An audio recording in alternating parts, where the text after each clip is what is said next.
یہ صدائے حریت جموں کشمیر ہے۔ کشمیر اپڈیٹ کے ساتھ ابن سلام۔ قابض بھارتی فوج نے آج رام باغ سری نگر میں نواکدل میں کی گئی وحشت و بربریت کی کارروائی دہراتے ہوئے 2 نوجوانوں کو شہید کرنے کے علاوہ درجنوں رہائشی مکانات کو خاکستر کر دیا ہے۔ قابض فورسز نے نام نہاد جھڑپ کے دوران ان مکانوں کو آتش گیر مادے سے اڑا دیا۔ ان سے بلند ہونے والے شعلے کئی میل دور سے دیکھے جا سکتے ہیں۔ اس خون آشام کارروائی کے خلاف علاقے کے محصور لوگ سڑکوں پر نکل آئے اور بھارت کے خلاف و بحق کے آزادی نعرے لگائے۔ قابض فورسز نے انہیں منتشر کرنے کے لیے قوت کا وحشانہ استعمال کیا، جس کے نتیجے میں Jammu Kashmir social youth forum کے چیف کوآرڈینیٹر توصیف احمد اور ضلع عہدیدار فیصل سمیت درجنوں مظاہرین زخمی ہو گئے۔ 19 مئی کو قابض فوجیوں نے سری نگر ہی کے نواکدل علاقے میں اسی نوعیت کی کارروائی کرتے ہوئے ایک بچے سمیت 4 افراد کو شہید اور 15 مکانات کو خاکستر کر دیا تھا۔ بھارتی فوج کی یہ دہشت گردی اس بات کا ثبوت ہے کہ کشمیریوں کو کس قدر مصائب کا سامنا ہے۔ 5 اگست کے بعد سے کشمیریوں کو عذاب و عطاب کا نشانہ بنائے جانے کا سلسلہ تیز ہو گیا ہے۔ کشمیری روزانہ بھارتی فوج کے مظالم کا سامنا کرتے ہیں اور کسی طبقے کا کوئی شہری ان سے محفوظ نہیں ہے۔ سینئر حریت رہنما غلام محمد خان سوپوری، اسلامی تنظیم آزادی، ڈیموکریٹک پولیٹیکل موومنٹ اور تحریک وحدت اسلامی نے شہید نوجوانوں کو خراج عقیدت پیش کرتے ہوئے کہا ہے کہ کشمیری عوام ان قربانیوں کو رائے گاہ نہیں جانے دیں گے۔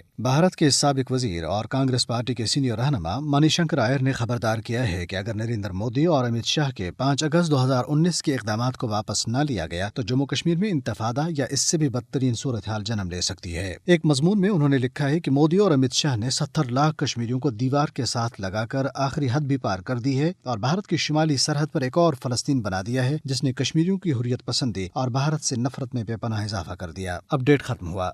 اہل کشمیر گزشتہ 7 دہائیوں سے انتہائی ابتر حالات میں زندگی گزارنے کے باوجود بھارت کے غیر قانونی قبضے کے خلاف اپنی جدوجہد آزادی جاری رکھنے کے لیے پرعزم ہیں۔ حالات اس قدر خراب ہو چکے ہیں کہ بھارت کے سابق وزراء اور کانگریس کے قائدین یہ کہہ چکے ہیں کہ اگر نریندر مودی کی حکومت نے 5 اگست کے اقدامات کو واپس نہ لیا تو جموں کشمیر میں ایک نئی تحریک شروع ہو سکتی ہے۔ ہر گزرتے دور میں تحریک آزادی کشمیر نے مختلف اتار چڑھاؤ دیکھے۔ بھارتی حکومت اور اس کی ظالم فوج کی جانب سے روا رکھے گئے ظلم اور تشدد کو اہل کشمیر نے انتہائی ثابت قدمی سے برداشت کیا، لازوال قربانیاں دیں اور حریت قیادت کے تحت اپنی جدوجہد جاری رکھی۔ گزشتہ برس مودی حکومت کی جانب سے کشمیر کی خصوصی حیثیت کے خاتمے اور مسلم شناخت اور آبادی کے تناسب کو تبدیل کرنے کی کوششیں مسلسل جاری ہیں۔ کشمیریوں کی معیشت اور معاشرت دونوں کو سوچے سمجھے منصوبے کے تحت تباہ و برباد کیا جا رہا ہے، لیکن جوں جوں بھارتی ظلم بڑھ رہا ہے کشمیر کی آزادی کی تحریک اور مستحکم ہو رہی ہے، کیونکہ بھارتی ظالمانہ ہتھ کنڈے